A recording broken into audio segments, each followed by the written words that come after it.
Should old acquaintance be forgot and never brought to mind? Should old acquaintance be forgot and all lang syne? For all lang syne, my dear, for all lang syne, we'll take a cup of kindness yet for all lang syne.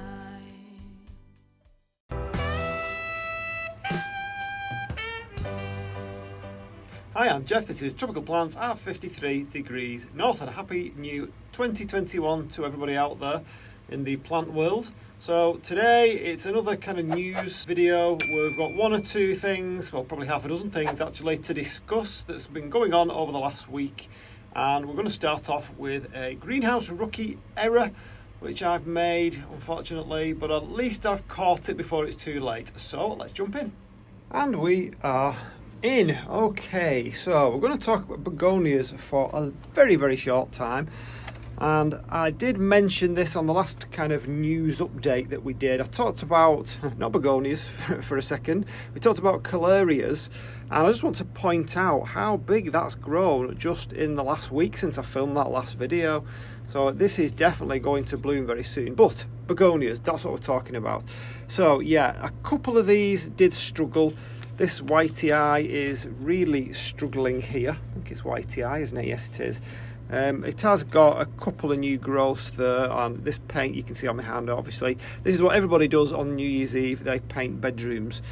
But that's what we've been doing this year. This one seems to have come back, this listarda, that doesn't seem to be struggling anymore. This one definitely is. This is silver lace. Yeah, they struggle because they were too cold in the cold side.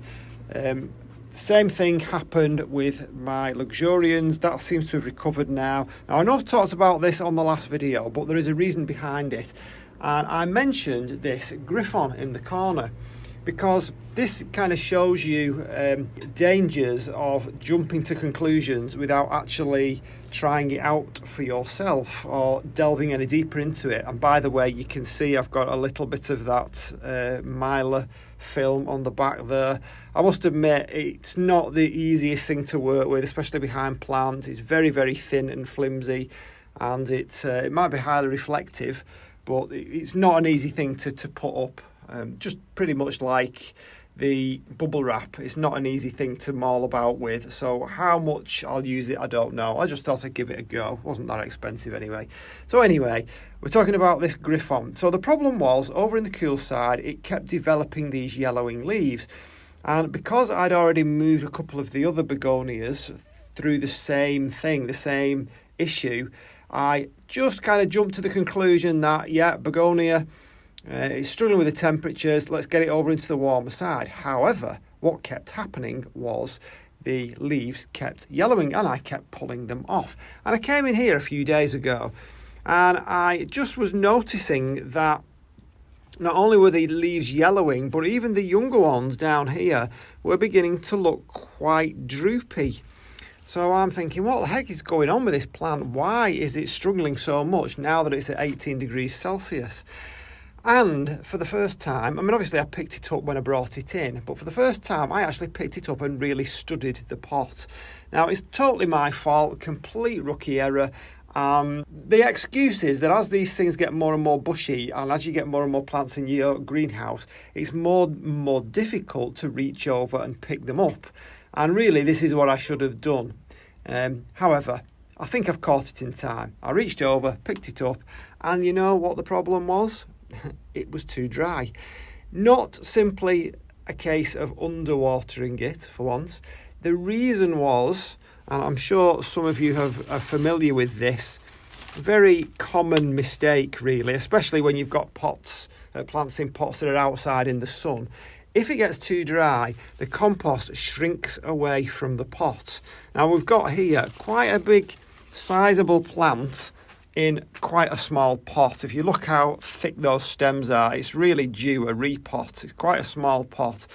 So what had happened was the compost had shrunk away from the side and even now it's quite dry in there. So when I was watering it, it was simply, I was reaching over to water it, and it was simply going down the side of the compost, and it wasn't wetting the roots properly. It was just running off. So basically what was happening over time was I was really making this plant totally dehydrated, and hence the yellowing leaves. Now, some of the yellowing leaves might have been due to the temperatures, but I think more likely it was lack of water. So I've got to be very careful with this now. I can see what's happening with it. It's really due a repot. In fact, what I'll do, I'm going to leave it over here on my potting bench just to remind me that that's what needs to be done with it. Still a couple of yellow leaves now, but at least you can see it's not as droopy as it was looking in that last video. Like I say, it's actually drying out again now very quickly at this 18 degrees Celsius. So hopefully that will solve the problem, and it does give a little lesson to me that really if you get something in your head and you think that's what it is and you're absolutely convinced that's what it is, just make sure that you doubly check and that you kind of go through all the other options first before jumping to that conclusion, because I could have lost that, couldn't I, just by something so simple. So that's the Begonia Gryphon. That's my rookie error, but there's one or two other things to mention. So we're going to talk about something called secondary glazing. So this is my other insulation tip that cropped up. Now what happened was I was reading, no actually it came from an email. This was an email from, and if you're a UK subscriber, you'll have heard of Martin Lewis. Now Martin Lewis is, and for those who don't know, a very well-known figure in the UK, and he is, I guess he's an entrepreneur really, but he's on the television quite a lot, he's on various social media quite a lot, and he bases his entire business on helping people to save money. And you know, he's the real deal. This guy, I've got a lot of trust for him. I've saved lots of money by following his advice, and he's made a lot of money by helping people to save money. But anyway, the upshot of this is that the email linked to an article on how to save money on heating in your house. And one of the things that they brought up was something called secondary glazing. So I totally believe and trust everything that goes on his website, and he has a whole team of people who research these things. And I also totally believe and trust that these things are updated, and that when they quote sources, I don't then have to go and check up on those sources. Okay, that's the kind of trust that's come from many years of knowing this guy and knowing his work. So what this article said, amongst other things, was that there is a thing called secondary glazing. And basically what it is, and I've seen things like this before, is when you have a piece of single glazed glass like I've got here on the greenhouse, if you put this secondary glazing film on it, which basically looks like cling film, but it's just like a plastic sheet, but it sticks to the single glaze window. I think you put it on with like something warm, like a hairdryer, or you can get like heat guns, can't you? Something along those lines that'll blow, or whether it melts it, I don't know what it does, but it basically sticks to the glass. So the article, I mean, Martin Lewis didn't write it, but like I say, one of his team wrote it. It sticks to the glass, and they quoted some research which said that it's proven that if you have this secondary glazing on the glass, it's proven that it reduces the heat loss through the glass. And it went further and said that it also reduces the condensation, and condensation on single glazed glass is also proven to increase the heat loss through the glass. So if you can reduce that condensation, then obviously you are going to save some money. So it seems like that is a thing, and I never thought that it would actually do anything, just simply putting this film over a single pane of glass. It doesn't work, I believe, the same way for double glazing. So if you've got a double glazed house, putting that cling film on it, or that, it's not cling film, is it? But that clear film is not going to make any difference. So that got me thinking, well, okay, maybe this is something I can do. I'm not going to do it on all the entire greenhouse because I'd have to take all the bubble wrap off first, but it might be something to consider to do with the double doors at the front. Obviously, I would have to take the cling film and the horticultural fleece off in order to do it and then replace them again. But it's something to have a go of. And it got me thinking, well, okay, if it works with this single film of plastic, would it work with a thin film of polycarbonate? You don't necessarily have to buy one of the thick films of one of the thick pieces of polycarbonate, maybe just a thin one, because you can get them like 4 millimeters thick. That might even be better than just a very, very thin sheet of this film, which is, I don't know, probably less than half a millimeter wide, half a millimeter thick. So it's a thought anyway. I don't know if anybody's had any experience with that. It might work. It might be something that is useful for you to try. So that was the other insulation tip. Okay, and I have some new blooms for you to look at in this news update today. So we're going to start with this Miltoniopsis. This is the Newton Falls, which I've been putting lots of pictures on Instagram about, and it is looking fabulous. And this is one of the 4 bloom spikes. There's another one there. This one won't be very long before it comes, and there's another one there. This is still in full bloom. That's still looking nice. But I'm really, really pleased this one has come out again.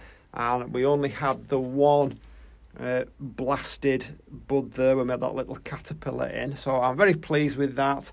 And hopefully that will go a long way in restoring my and everybody else's faith in my growing Miltoniopsis. The new Miltoniopsis I talked about, I have repotted that now. And I've put it in the same mix, nice airy pot there, with some bark, some perlite and some sphagnum moss. Hopefully we can keep that at just the right level of moisture. Over here, this cattleya, so this was a cattleya that I bought just over a year ago, and this is its first reblooming for me. I don't recall the flowers being quite so small. They might have been a little bit bigger when I originally got it, I'm not sure. And this one does have a really nice scent on it when it really opens up. They've only opened up today.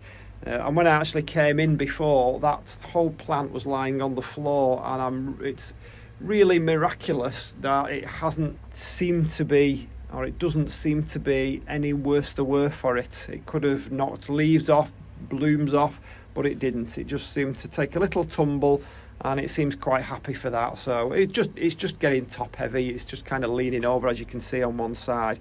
And I'm trying to pull in some of these leaves because you know what cattleyas are like, sticking out in all directions, and it just takes up a lot of space. So I'm taking a leaf out of Ed's butt there by tying it up with a bit of wire. So there are a couple of new blooms. I have another one due on this Snow ID cattleya up here. So hopefully that will come soon. What else have we got? We have got some other new blooms over in the cool side, so let's just nip over there and have a look what else we've got coming. I keep showing you this twinkle, but it is coming out more and more every single day. The cinnamon twinkle, that one's out now. That wasn't out in my last one. Again, there's a few more to come out on it, and it's not really got its full scent going yet, but that won't be very long. Sotoanum is again almost out completely. There's another, well, it's about half out, isn't it? We've got another 2 or 3 spikes to come there. Another one opened up on the Epidendrum, so we've got 2 on that one. This one is Ballerina. I keep calling it by the name of the other one, but it's not, it's Ballerina. Pleurothallis. I think I showed the buds on this, but this one now has come out, and I'm going to talk about this one again in a little while because I have a decision to make with this one and a few other plants as well. So I'll come back to that in a moment. I have a new Dendrobium cuthbertsonii hybrid. So this one, I bought this one because I thought it looked different, but now different to this one over here. But now that I get them close together, they're not that different. I think the one on the left is just a little bit paler. So all these are hybrids where well, let's just grab one of the labels and we'll talk about this a little bit more detail. So this one is Dendrobium, and it's a cross between, so it's obviously a hybrid, Sulawesiense crossed with cuthbertsonii and then crossed again with Sulawesiense. Now, I believe that, having read some information that Michael put on there, and I'm sure lots of you will know Michael, very knowledgeable about these things, about these cultivars, and he reckons that this one might not be labelled correctly. He did say that it couldn't possibly produce a yellow bloom. Now, I know when you see things on a video, they're not always the same colour as what they are actually in real life. This is actually not yellow, it's very, very orange. And whether that's showing up on the video or not, I'm not sure. So I don't know whether that's true, it's mislabeled or not. But what it seems to me is that you get all these different Dendrobium cuthbertsonii hybrids, and they're all very similar in that they're crossed with the same, I don't know whether it's a species or another hybrid that it's crossed with. I believe Sulawesiense has another name. I can't remember what he said. Gomerata, is it? Is that right? Does that ring a bell? Gomerata? Something along those lines anyway. And the differences in them are only very slight. So, like this one over here is Sulawesiense crossed with cuthbertsonii, then crossed again with cuthbertsonii.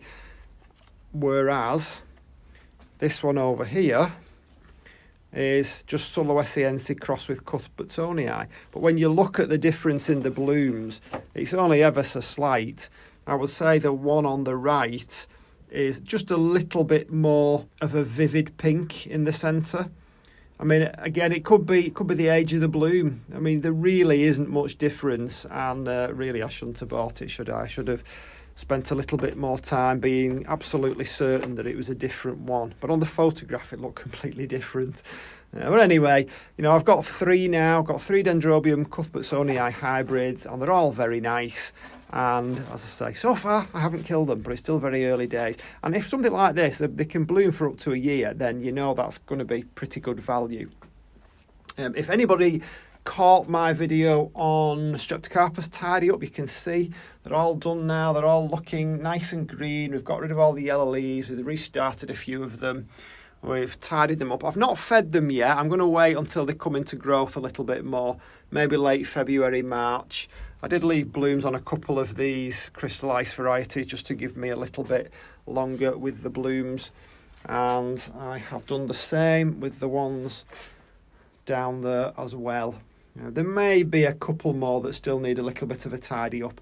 I haven't repotted any of them because none of them needed to be repotted. The ones that are in the small pot are still like small plants. They haven't really grown properly. I've not touched those at the back there yet. They could probably do with a little bit of a clean up. So none of those really need a repot. They're just not big enough yet. So yeah, we've done that. Now let's have a look what's next on my list. Okay, next on the list are these pink Tradescantia hybrids. Wandering Dew hybrids, one of the nicer ones, or some of the nicer ones, are the ones with pink on them. And you might have seen what happened to mine with pink.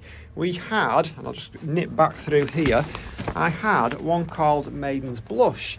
And the issue with it was that no matter what you do, this is how it ends up. I mean, these green leaves are quite nice, quite velvety, but they don't stay velvety for very long. As they age, they really start to look quite horrible. So you keep cutting them back. But you can just about see there, that one has a little bit of pink on the end there. And that's the first time that's happened in almost 12 months. This one over here that's been cut back I don't know how many times has begun to crop up with a little bit of a pink in it. Now I expected this to happen in spring, not in the middle of winter. And if we nip through here, again, this one over here has some rather nice pink there, you can see, coming through. So what I've done there is I've cut off all the other green stems to try and encourage the pink one. So I'm going to take cuttings of these and see if we can get a plant that resembles more of what I actually bought in the first place. I was wondering whether it could simply be like an unstable sport that comes from these things every so often, and whether people were just taking cuttings from that sport and then over time, because it's unstable, in a matter of months they all turn green. But the fact that I've got 3 plants there that's all giving me a little bit of green, maybe December is when they send up the new pink shoots. I don't know, I'm not sure. I've not had them for a whole 12 months yet, so I don't know what's going on with it. Maybe that's just what they do at this time of year. They send up the new shoots, and maybe it's cuttings from them that the sellers then send out. But if that's the case, they don't stay that nice pink variegated leaf for very long, and it makes me wonder whether it's worth keeping them. You know, and this is something else I wanted to talk about. It's a new year. We talk about resolutions usually, don't we, at the beginning of the year, and it's something whether I'm going to have to make a decision on, and you can maybe help me with that. I've been thinking, should I really persist with some of these plants when clearly they're going to take years and years to actually either recover or give me a bloom? So, for instance, I'll show you some of the ones that's on my hit list. A very new one. And I did talk about this again the other day. So this is a Paphia pedalum, and it is a very, very small free gift with just nothing, no roots on it or anything. Well, maybe there are a couple of little roots there. Is it worth me keeping? How long would that take to bloom? Come on, Ed, you tell me. Is it worth it?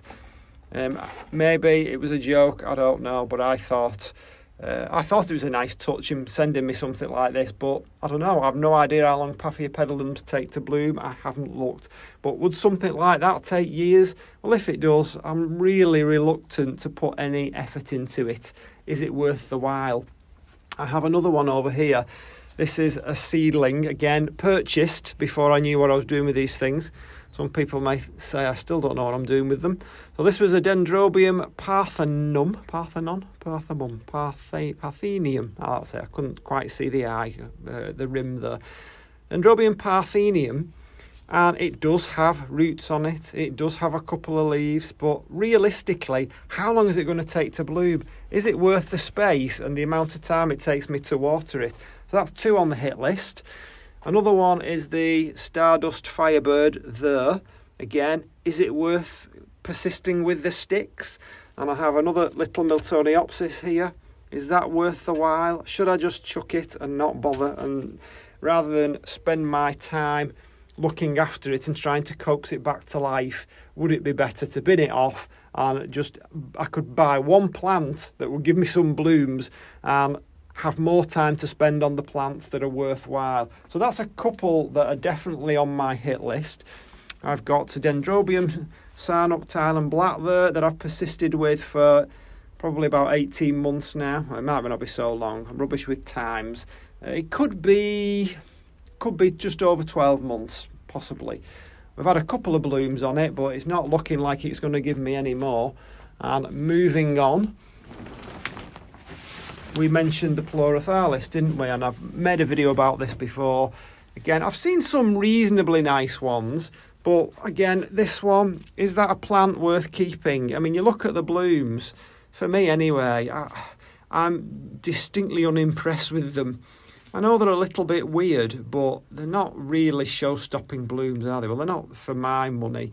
And I just wonder whether it's worth the time and effort spent on it. I keep thinking to myself, well, I could swap it for something if somebody wants to swap it for something. But nobody ever does. Nobody ever offers to swap anything. And certainly not this year, because we don't meet up, do we? So, yeah, there's a few things on the hit list. There may be some more things dotted about the place that I'm getting a little bit impatient with. So tell me what you think. Are you someone who persists with these things?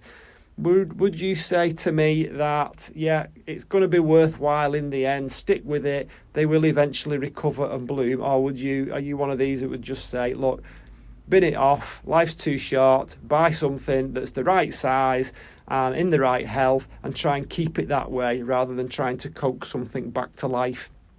Please put in the comments what you think. So that's the idea about New Year resolution for me anyway. So the last thing I wanted to talk about today was this beautiful no ID pelargonium over here. I wanted to talk about botrytis on leaves. I've talked about this before, but it's really surprising at how quick it spreads. I came in here yesterday and I just saw round the back one leaf with botrytis on it. I had a closer look, lifted it up, and wouldn't you believe it, loads of the leaves have botrytis on it. Now this one is particularly sensitive to it because this one is like a really hairy leafed pelargonium. So when those hairs collect moisture in the atmosphere, it's very easy for something like botrytis to take hold and then spread from leaf to leaf. So I would definitely suggest, if you have these kind of pelargoniums, that you keep a real close eye on them and don't be worried about taking these leaves off. Much better to take them off and remove the botrytis than it is to leave it on and have them spread.